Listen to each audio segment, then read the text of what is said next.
ಅನೇಕ ಸಂಘಟನೆಗಳ ಜೊತೆಗೆ ಇಷ್ಟೊಂದು ನಾನು ಸಭೆ ಮಾಡಿದ್ದೇನೆ. ನಮ್ಮ ಕಾರ್ಯಾಚರಣೆ ಬೀದಿ ಬದಿ ವ್ಯಾಪಾರಿಗಳ ವಿರುದ್ಧ ಅಲ್ಲ. ನಾವು ಮಾಡ್ತಾ ಇರೋದು ಸುಪ್ರೀಂ ಕೋರ್ಟ್ನ ನಿರ್ದೇಶನದ ಹಿನ್ನೆಲೆಯಲ್ಲಿ ಫುಟ್ಪಾತ್ನಲ್ಲಿ ಇರುವಂಥ ಒತ್ತುವರಿಗಳನ್ನು ತೆರವು ಮಾಡುವಂಥ ಕೆಲಸ ನಾವು ಮಾಡ್ತಾ ಇದ್ದೇವೆ. ಇದರಲ್ಲಿ ಬೆಂಗಳೂರಲ್ಲಿ ಒಂದು 3 ವರ್ಷದಿಂದ 931 ಜನ ಪಾದಾಚಾರಿಗಳು ಆಕ್ಸಿಡೆಂಟಲ್ಲಿ ಸಾವನ್ನಪ್ಪಿದ್ದಾರೆ. ಅದನ್ನು ಹೊರತುಪಡಿಸಿ ಸುಮಾರು 3800 ಜನ ಸಿವಿಯರ್ ಇಂಜುರಿಗಳನ್ನು ಅನುಭವಿಸಿದ್ದಾರೆ. ಅದಲ್ಲದೆ ಒಂದು 3500 ಜನ ಮೈನರ್ ಇಂಜುರೀಸು. ಸೊ ಎಲ್ಲ ಸೇರಿಸಿದ್ರೆ ಸಾವಿರಾರು ಜನ ಇವತ್ತು ಪಾದಾಚಾರಿಗಳು ದುರ್ಘಟನೆ, ರೋಡ್ ಆಕ್ಸಿಡೆಂಟ್ಗಳಿಗೆ ತುತ್ತಾಗ್ತಾ ಇದ್ದಾರೆ. ಸುಪ್ರೀಂ ಕೋರ್ಟ್ ಇದನ್ನು ಗಮನಕ್ಕೆ ತಗೊಂಡು ಪಾದಾಚಾರಿಗಳಿಗೆ ಓಡಾಡುವಂಥದ್ದು ಮೂಲಭೂತ ಹಕ್ಕು, ಅದನ್ನು ಸರ್ಕಾರ ಅವರಿಗೆ ಆ ಹಕ್ಕನ್ನು ಸಿಗುವ ಹಾಗೆ ಮಾಡಬೇಕಾದ್ರೆ ಪಾದಾಚಾರಿ ಮಾರ್ಗಗಳಲ್ಲಿರುವ ಎಲ್ಲ ಒತ್ತುವರಿಗಳನ್ನು ತೆರವು ಮಾಡಬೇಕು ಅಂತ ಹೇಳಿದ್ದಾರೆ. ಈ ನೆಲೆಯಲ್ಲಿ ನಾವು ಇಲ್ಲಿವರೆಗೂ ಮಾಡಿರೋ ಕಾರ್ಯಾಚರಣೆಯಲ್ಲಿ ಸುಮಾರು 1581 ಕಡೆ ಅವರು ಮೆಟ್ಲುಗಳು ಮಾಡ್ಕೊಂಡು ಬಂದಿದ್ದನ್ನು, ರ್ಯಾಂಪ್ ಮಾಡಿದ್ದನ್ನು ತೆರವು ಮಾಡಿದ್ದೇವೆ. ಅದಲ್ಲದೆ ಸುಮಾರು 1800 ಕಡೆ 1790 ಅಂಗಡಿ ಮುಂದುಗಡೆ ಶೀಟ್ಗಳು ಹಾಕ್ಕೊಂಡು ರೋಡ್ ಮೇಲೆ ಪರ್ಮನೆಂಟ್ ಸ್ಟ್ರಕ್ಚರ್ ಮಾಡ್ಕೊಂಡಿದ್ದನ್ನು ತೆಗೆದಿದ್ದೇವೆ.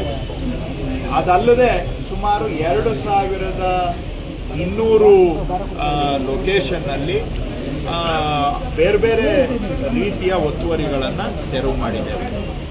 ಸೊ ನಾವು ಎಲ್ಲವನ್ನೂ ಕೂಡ ಟ್ಯಾಕಲ್ ಮಾಡ್ತಾ ಇದ್ದೇವೆ. ಬರೀ ಬೀದಿ ಬದಿ ವ್ಯಾಪಾರಿಗಳನ್ನು ಎತ್ತುವಳಿ ಮಾಡ್ತಾ ಇದ್ದೇವೆ ಅನ್ನೋದು ಸತ್ಯ ಅಲ್ಲ.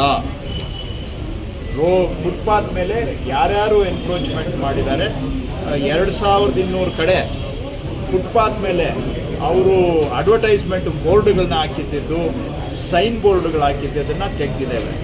1580 ಕಡೆ ರ್ಯಾಂಪ್ಗಳನ್ನು ತೆಗೆದಿದ್ದೇವೆ, ಮೆಟ್ಲು ತೆಗೆದಿದ್ದೇವೆ. 1790 ಕಡೆ ಶೀಟ್ಗಳು ಹಾಕೊಂಡು ಮುಂದೆ ಬಂದಿದ್ದನ್ನು ತೆಗೆದಿದ್ದೇವೆ. ಸೊ ಅದಕ್ಕೆ ಕಂಪೇರ್ ಮಾಡಿದರೆ ಬೀದಿ ಬದಿ ವ್ಯಾಪಾರಿಗಳು ಅಫೆಕ್ಟ್ ಆಗಿರೋರ ಸಂಖ್ಯೆ ಅದಕ್ಕಿಂತ ಕಡಿಮೆನೇ ಇದೆ ಇವೆಲ್ಲದಕ್ಕೂ ಕಂಪೇರ್ ಮಾಡಿದರೆ. ಹಾಗಾಗಿ ನಾನು ಅವರಿಗೆ ಮನವಿ ಮಾಡಿದ್ದೇನೆ, ಅವರು ಈ ಬೀದಿ ಬದಿ ವ್ಯಾಪಾರಿಗಳ ಕಾನೂನಿದೆ, ಕಾನೂನು ಪ್ರಕಾರವಾಗಿ ನಮಗೆ ID ಕೊಡಬೇಕು, ನಮಗೆ ವ್ಯಾಪಾರ ಮಾಡೋದಕ್ಕೆ ಜಾಗ ನಿಗದಿ ಮಾಡಬೇಕು ಅಂತ ಹೇಳಿದ್ದಾರೆ. ಅವೆಲ್ಲಕ್ಕೂ ಕೂಡ ನಾನು ಇವತ್ತು ಕಮಿಷನರ್ ಅವರಿಗೆ ಸೂಚನೆ ಕೊಟ್ಟಿದ್ದೇನೆ. ತತ್ಕ್ಷಣ ಪ್ರಾವಿಷನಲ್ ಟೌನ್ ವೆಂಡಿಂಗ್ ಕಮಿಟಿ ಅಂತ ಮಾಡಿ ಅದರ ಮುಖಾಂತರ ಬೀದಿ ಬದಿ ವ್ಯಾಪಾರಿಗಳಿಗೆ ಅವರ ಜೀವನ ಬದುಕು ರೂಪಿಸ್ಕೊಳ್ಳೋದಕ್ಕೆ ಏನು ಸಹಾಯ ಮಾಡಬೇಕು ಅದನ್ನು ಸಹಾಯ ಮಾಡಬೇಕು ಅಂತ ನಾನು ಸೂಚನೆ ಕೊಟ್ಟಿದ್ದೇನೆ. ನಮ್ಮ ಕಾರ್ಯಾಚರಣೆ ಬೀದಿ ಬದಿ ವ್ಯಾಪಾರಿಗಳ ವಿರುದ್ಧ ಅಲ್ಲ, ನಮ್ಮದು ಸುರಕ್ಷಿತ ಪಾದಾಚಾರಿ ಮಾರ್ಗ ಮಾಡೋದಕ್ಕೆ ನಾವು ಮಾಡ್ತಾ ಇದ್ದೇವೆ. ನಾನು ಅವರ ಸಹಕಾರವನ್ನು ಕೇಳಿದ್ದೇವೆ. ಬೆಂಗಳೂರಲ್ಲಿ 15,000 to 18,000 ಕಿಲೋಮೀಟರು ರೋಡ್ ಇದೆ. ನಾವು ಟಾರ್ಗೆಟ್ ಮಾಡಿರೋದು 1,500 ಕಿಲೋಮೀಟರ್, 10% ಕೂಡ ನಾವು ಟಾರ್ಗೆಟ್ ಮಾಡಿಲ್ಲ. ಅಲ್ಲಿ ನೀವೇ ಸ್ವಯಂ ಪ್ರೇರಣೆಯಿಂದ ಆ ಜಾಗಗಳನ್ನು, ಮೇನ್ ರೋಡ್ಗಳನ್ನು ಬಿಟ್ಕೊಟ್ಬಿಡಿ. ನೀವೇ ಇಂಟರ್ನಲ್ ರೋಡ್ಸಲ್ಲಿ ಹೋಗಿ ನಾವು ಕೂಡ GBA ವತಿಯಿಂದ ನಿಮ್ಮ ಜೊತೆಗೆ ನಿಂತ್ಕೊಂಡು ನಿಮಗೆ ಆಲ್ಟರ್ನೇಟ್ ಲೊಕೇಶನಲ್ಲಿ ನೀವು ಬದುಕು ರೂಪಿಸ್ಕೊಳ್ಳೋದಕ್ಕೆ ನಾವು ಸಹಾಯ ಮಾಡ್ತೀವಿ ಅನ್ನೋ ಮಾತನ್ನು ನಾನು ಅವರಿಗೆ ರಿಕ್ವೆಸ್ಟ್ ಮಾಡಿದ್ದೇನೆ. ಅವರ ಸಹಕಾರವನ್ನು ಕೂಡ ನಾನು ಕೋರಿದ್ದೇನೆ. ಸೊ ಇಷ್ಟು ಇವತ್ತು ನಡೆದಂತಹ ಸಭೆಯ ಸಾರಾಂಶ. ಮುಂದುವರಿಯುತ್ತೆ ಸರ್ ಕಾರ್ಯಾಚರಣೆ ಮುಂದುವರಿಯುತ್ತೆ. ಸುಪ್ರೀಂ ಕೋರ್ಟ್ನ ಸೂಚನೆಯಂತೆ ನಾವು ಕಾರ್ಯಾಚರಣೆಯನ್ನು ಮುಂದುವರಿಸಲೇಬೇಕಾಗುತ್ತೆ. ಯಾಕೆಂದರೆ ಪಾದಾಚಾರಿ ಮಾರ್ಗಗಳಿಗೆ, ಫುಟ್ಪಾತಲ್ಲಿ ಓಡಾಡೋರಿಗೆ ಅದು ಓಡಾಡುವಂಥದ್ದು ಸುಪ್ರೀಂ ಕೋರ್ಟ್ ಹೇಳಿದೆ, ಇದು ಮೂಲಭೂತ ಹಕ್ಕು, ಫಂಡಮೆಂಟಲ್ ರೈಟ್ ಅಂತ ಹೇಳಿ. ಅವ್ರಿಗೆ ಫಂಡಮೆಂಟಲ್ ರೈಟನ್ನು ಕೊಡಿಸ್ಕೊಡುವಂಥ ಜವಾಬ್ದಾರಿ ಸರ್ಕಾರದ ಮೇಲೆ ನಿಗದಿ ಮಾಡಿದೆ. ಆ ಉದ್ದೇಶದಿಂದ ಬೆಂಗಳೂರು ಸುಧಾರಣೆ ಆಗಬೇಕು. ನೋಡಿ, ಎಲ್ಲಿ ನೀವು ಕೈ ಹಾಕಿದ್ರು ಏನೋ ಒಬ್ಬರಿಗೆ ಅನುಕೂಲ ಆದರೆ ಒಬ್ಬರಿಗೆ ತೊಂದರೆ ಆಗುವಂಥದ್ದು ವಾತಾವರಣ ಸಮಾಜದಲ್ಲಿ ಇರುತ್ತೆ. ಬೆಂಗಳೂರಲ್ಲಿ ನೀವು ಎಲ್ಲಿ ಕಸ ಸರಿ ಮಾಡೋಕ್ಕೆ ಕೈ ಹಾಕಿದರೆ ಅಲ್ಲೂ ಕೆಲವ್ರಿಗೆ ತೊಂದರೆ ಆಗುತ್ತೆ. ಉದಾಹರಣೆಗೆ ಹೇಳ್ತಾ ಇದ್ದೇನೆ. ಅಥವಾ ನಾಳೆಯಿಂದ ನಾವು ಈಗ ಬಿಟ್ಬಿಟ್ಟಿರೋ ಗಾಡಿಗಳು, ಯಾರೋ ಬಿಡಾಡಿ ಗಾಡಿಗಳು, ಅಬ್ಯಾಂಡನ್ಡ್ ವೆಹಿಕಲ್ಸು, ಅದನ್ನು ತೆರವು ಮಾಡ್ತೀವಿ ಅಂತ ಹೇಳಿದ್ರೆ ಅದನ್ನು ಬಂದು ಕೆಲವರು ಕೇಳ್ತಾರೆ, ನಾವು ರೋಡ್ ಮೇಲೆ ಗಾಡಿ ಬಿಟ್ಟರೆ ನಿಮ್ಗೇನ್ರಿ ತೊಂದರೆ ಅಂತ. ಎಲ್ಲದಕ್ಕೂ ಪ್ರಶ್ನೆ ಮಾಡೋರು ಇರ್ತಾರೆ. ಅಲ್ಲಿ ಯಾವುದು ಬೆಂಗಳೂರು ಸುಧಾರಣೆ ಆಗಬೇಕು ಅಂದರೆ ಸಲೀಸಾಗಿ ಯಾವುದೂ ಆಗೋದಿಲ್ಲ. ಕೆಲವು ಕಠಿಣ ತೀರ್ಮಾನ ತಗೊಂಡಾಗ ಅದಕ್ಕೆ ಕೆಲವು ಸಂದರ್ಭದಲ್ಲಿ ಕೆಲವರಿಂದ ಪ್ರತಿರೋಧ ಇರುತ್ತೆ. ಆದರೆ ನಾವು ಏನು ಮಾಡದೆ ಆಟೋಮೆಟಿಕ್ ಆಗಿ ಬೆಂಗಳೂರು ಸುಧಾರಣೆ ಆಗಬೇಕು ಅಂದರೆ ಅದು ಬರೀ ಮ್ಯಾಜಿಕಲ್ಲಿ ಮಾತ್ರ ಸಾಧ್ಯ, ನಿಜ ಜೀವನದಲ್ಲಿ ಸಾಧ್ಯ ಇಲ್ಲ. ಬೆಂಗಳೂರು ಸುಧಾರಣೆ ಆಗಬೇಕಾದ್ರೆ ಕೆಲವು ಕಠಿಣ ತೀರ್ಮಾನ ತಗೊಳ್ಬೇಕಾಗತ್ತೆ. ಜನಗಳ ಸಹಕಾರವನ್ನು ನಾನು ಕೇಳ್ತಾ ಇದ್ದೇನೆ. ಇದರಲ್ಲಿ ನಮ್ಮದು ಏನು ವೈಯಕ್ತಿಕ ವಿಷಯ ಇಲ್ಲ. ಯಾಕಂದರೆ ನನ್ನನ್ನು ಕೆಲವರು ಭಾಳ ಅಸಹ್ಯವಾಗಿ ಮಾತಾಡಿದ್ದಾರೆ ಈ ವಿಷಯದಲ್ಲಿ, ಅಗೌರವವಾಗಿಯೂ ಕೂಡ ಮಾತಾಡಿದ್ದಾರೆ. ಸಾರ್ವಜನಿಕ ಜೀವನದಲ್ಲಿ ಪ್ರಜಾಪ್ರಭುತ್ವದಲ್ಲಿ ನಮ್ಮನ್ನು ತೆಗಳ್ಳಿ, ನಮ್ಮನ್ನು ಟೀಕೆ ಮಾಡಲಿ ಅಂದರೆ ಮಾತಾಡುವ ಸಭ್ಯತೆಯ ಎಲ್ಲೆಯನ್ನು ಮೀರಿ ಕೂಡ ಮಾತಾಡಿದ್ದಾರೆ.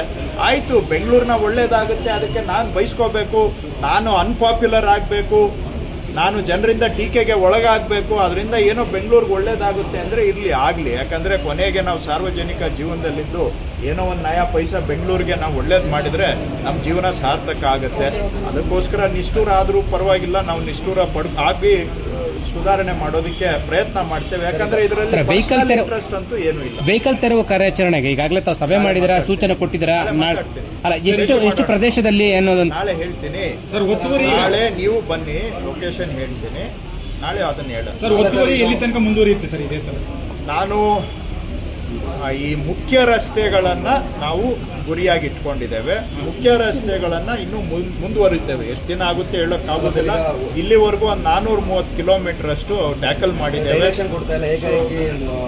ನೋಟಿಸ್ ಕೊಡ್ತಿಲ್ಲ, ಜಾಗ ಗುರುತು ಮಾಡಿಲ್ಲ ಸ್ಥಳಾಂತರಕ್ಕೆ. ಒಂದು ಜಾಗ ಕೊಟ್ಟಿದ್ರೆ ಅಲ್ಲಿ ಹೋಗಿ ನಾವು ಬಿಟ್ಕೊಡ್ತಿದ್ವಿ ಅನ್ನೋದು ಸರ್ ಅವ್ರ ಪ್ರಶ್ನೆ. ಸ್ಥಳಾಂತರಕ್ಕೆ ಜಾಗನೇ ಕೊಟ್ಟಿಲ್ಲ ಅನ್ನೋದು. 90% ರೋಡ್ಗಳು ಅವ್ರಿಗೆ ಆಲ್ಟರ್ನೇಟ್ ಬಿಟ್ಟಿದ್ದೀವಲ್ಲ, ಅಲ್ಲಿ ಹೋಗಿ ಜೀವನ ಮಾಡಲಿ. ನಾನು ನಿಮಗೆ ಹೇಳಿದ್ರು ಕೂಡ ನೀವು ಅದು ಯಾಕೋ ನನ್ನ ಮಾತು ನಿಮಗೂ ಕೇಳಿಸ್ತಾ ಇಲ್ಲ. ನಾನು ಏನು ಹೇಳ್ತಾ ಇದ್ದೇನೆ, 90% ರೋಡು ನಿಮಗೆ ವ್ಯಾಪಾರ ಮಾಡೋದಕ್ಕೆ ಮುಖ್ಯವಾಗಿದೆ. ಅಲ್ಲಿ ಎಲ್ಲಾದರೂ ಸೆಲೆಕ್ಟ್ ಮಾಡಿಕೊಂಡು ಮಾಡಿ.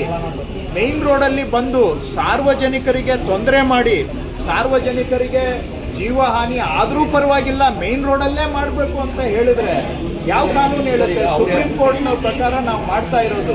ನೀವು ಕೂಡ ಈ ರೀತಿಯಾಗಿ ಈಗ ಏನು ಮಾಡಲಿಲ್ಲ ಅಂದರೂ ಟೀಕೆ ಮಾಡ್ತೀರಾ, ಏನಾದರೂ ಮಾಡಿದರೂ ಟೀಕೆ ಮಾಡ್ತೀರಾ. ಏನಾದರೂ ಬೆಂಗಳೂರು ಸುಧಾರಣೆ ಆಗಬೇಕಾ ಬೇಡವಾ ಅನ್ನೋದನ್ನು ನೀವು ತೀರ್ಮಾನ ಮಾಡ್ಕೊಳ್ಳಿ. ಸರ್ಕಾರ ಏನಾದರೂ ಮಾಡೋಕ್ಕೆ ಪ್ರಯತ್ನ ಮಾಡಿದರೆ ಅದರಲ್ಲೂ ಕೂಡ ಈ ರೀತಿಯಾಗಿ ಮಾತಾಡುವಂತಾದ್ರಿಂದ ಬೆಂಗಳೂರಿನ ಹಿತ ಇದರಿಂದ ಸುಧಾರಣೆ ಮಾಡೋಕ್ಕೆ ಸಾಧ್ಯನಾ ಅನ್ನುವಂಥದ್ದು. ಮತ್ತೊಂದು, ಈ ಬೀದಿ ಬದಿ ವ್ಯಾಪಾರಿಗಳಾಯ್ತು, ಬಡವರು ಶ್ರೀಮಂತರು ಅನ್ನೋದು ಯಾವುದು ತಾರತಮ್ಯ ಇಲ್ಲ. ಒಂದೊಂದು ಕ್ಯಾಂಪೇನೇ ಮಾಡ್ಕೊಂಡು ಹೋಗ್ತೇವೆ, ಒಂದೊಂದು ಆದ್ಮೇಲೆ ಒಂದೊಂದು ಕ್ಯಾಂಪೇನ್.